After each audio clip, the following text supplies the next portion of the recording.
এবং পরবর্তীতে আমরাও একটা দীর্ঘ সময় আমার সাথে জাহিদ ছিল, লুৎফর ভাই ছিল, আমরা 3-4 দিন বসে আবার বইটাকে এডিট করেছি। পরে সর্বশেষ এডিটটা সাজ্জাদ শরীফ ভাই নিজে করেছেন। যারা এই প্রক্রিয়ার সাথে যুক্ত ছিলেন, আমাকে সহযোগিতা করেছেন এত অল্প সময়ে এই বইটা বের করার জন্য, সকলকে আন্তরিকভাবে ধন্যবাদ জানাতে চাই। এবং এটা বলে রাখতে চাই যে মাত্র 120 পৃষ্ঠায় এই গণঅভ্যুত্থান তো দূরের কথা, আমার নিজের একান্ত ব্যক্তিগত মানে আমার চোখে জুলাই মানুষের সামনে উত্থাপন করাটা সম্ভব না। সেইটাকে সেই জায়গা থেকে আমি বলবো এটা একটা ব্রিফ, এটা ছোট বর্ণনাই। আরও আমি এটা লিখে রাখলাম কেননা আমি যাতে ভুলে না যাই, আরও ভবিষ্যতে সময় পেলে এটার পরবর্তী সংস্করণে হয়তো এই সময়রেখাগুলো ধরে ধরে আরও ডিটেইলগুলো লিখতে পারবো, আপনাদের সামনে উত্থাপন করতে পারবো।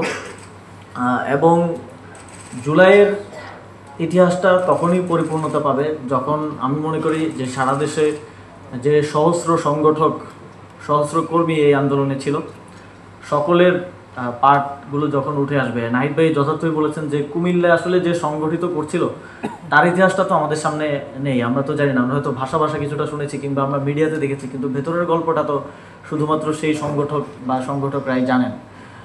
এবং রংপুরে যে সংগঠিত করছিল, এভাবে সারা দেশে যারা সংগঠিত করেছে, যারা আন্দোলন করেছে কিংবা যারা ফ্যাসিলিটেট করেছে নানাভাবে, এবং আরও অনেকে আছে যারা পেছনের রূপকার, পেছনে থেকে সহযোগিতা করে গেছেন। হয়তো তাদেরও 2-1টা গ্রুপের কথাই আপনারা জানেন, কারণ সেগুলো লেখা হয়েছে সোশ্যাল মিডিয়ায় কিংবা ইয়েতে এসেছে, সার্ফেসে এসেছে। কিন্তু এরকম অন্তত 10টা-15টা গ্রুপ আছে যারা পেছন থেকে সহযোগিতা করে গেছেন। এমন অনেকে আছে যারা চান না তাদের নামগুলো আমরা নেই, তাদের প্রফেশনালিজমের কারণে কিংবা তাদের জবের কারণে। এরকম অনেকগুলো ফ্যাক্টর, অনেকগুলো মানুষ এই জুলাই গণঅভ্যুত্থানের সাথে জড়িত। এই বইটা শুধুমাত্র আমি আসিফ মাহমুদ, আমার চোখে জুলাই, আমার ব্যক্তিগত অভিজ্ঞতার জায়গা থেকে লেখা। তারপর আমি মনে করি এটা সম্পূর্ণ না আমার দিক থেকে।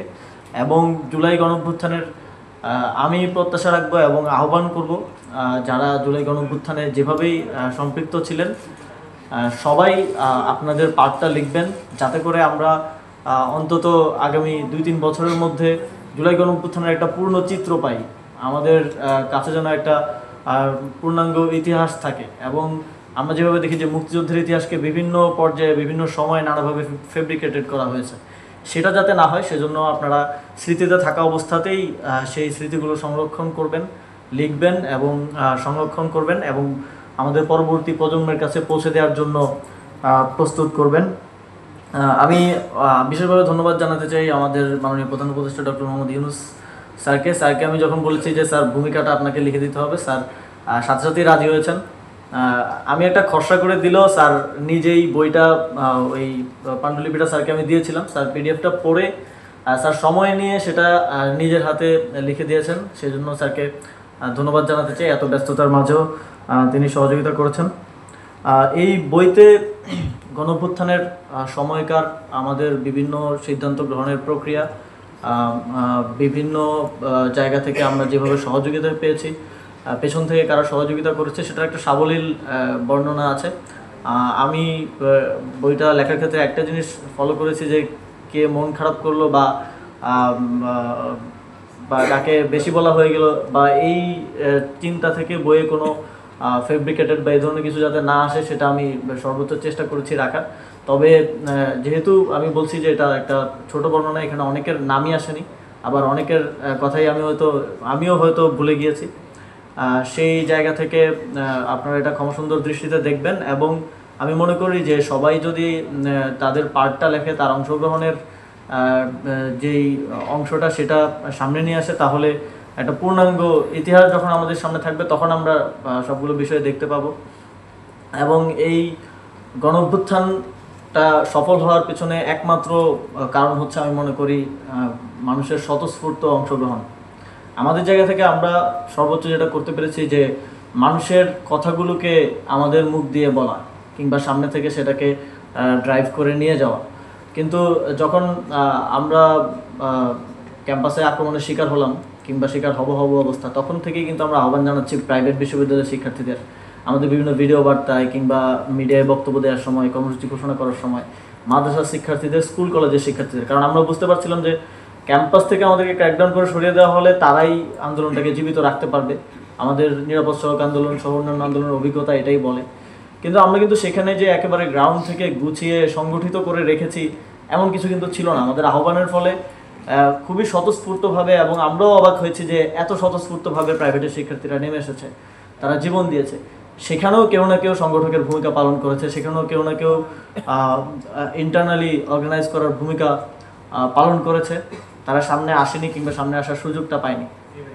এই স্বতঃস্ফূর্ততা এই আন্দোলনকে কোটা সংস্কার আন্দোলন থেকে একটা গণঅভ্যুত্থানের দিকে নিয়ে গেছে, এবং এখানে অনেকগুলো অনুঘটক ছিল, অনেকগুলো ঘটনা ছিল যেটা আসলে এই আন্দোলনকে একটা গণঅভ্যুত্থানের দিকে ধাবিত করেছে। আমরা তো 18 সালে কোটা সংস্কার আন্দোলনও করেছি, আমি প্রথম বর্ষের শিক্ষার্থী ছিলাম। তখন আন্দোলনে আমরা একটা জিনিস দেখেছি যে 19 সালের নির্বাচনের ঠিক আগে সেই আন্দোলনটা হয়। আন্দোলনে একটা জিনিস দেখেছি, সেখানে স্লোগান ছিল যে বঙ্গবন্ধুর বাংলায় বৈষম্যের ঠাঁই নেই, শেখ হাসিনার বাংলায় বৈষম্যের ঠাঁই নেই। এবং সেই আন্দোলনে যখনই আওয়ামী লীগ বা ছাত্রলীগের দিক থেকে আঘাত আসতো, তখন একটা অ্যাপোলজেটিক পজিশন নেওয়ার বাস্তবতাও সেটাই ছিল। কিন্তু এই আন্দোলনে আমরা একটা জিনিস সবসময় রাখার চেষ্টা করেছি যে এই যে শেখ হাসিনার বাংলায় বৈষম্যের ঠাঁই নেই কথাটাকে বাদ দেয়া, কিংবা ছাত্রলীগ যখন আমাদের সহযোদ্ধাদের আন্দোলনে আসতে দিচ্ছে না, তখন হলে গিয়ে তাদেরকে ছাড়িয়ে নিয়ে আসা এবং কনফ্রন্টেশনে যাওয়া, কনফ্রন্টেশনটাকে এড়িয়ে না যাওয়া। এবং এই জায়গাগুলো থেকে অনেকে তখন আবার আমাদেরকেও বলার চেষ্টা করেছে যে আমরা সংঘাত উস্কে দিচ্ছি হয়তো, কিংবা আমরা অন্য কোনো এজেন্ডা নিয়ে আছি। এই কথাগুলো আপনারাও দেখেছেন, নানাভাবে আপনারা জেনেছেন। কিন্তু আমাদের পজিশনটা কখনো অ্যাপোলজেটিক কিংবা পিছিয়ে থাকার ছিল না।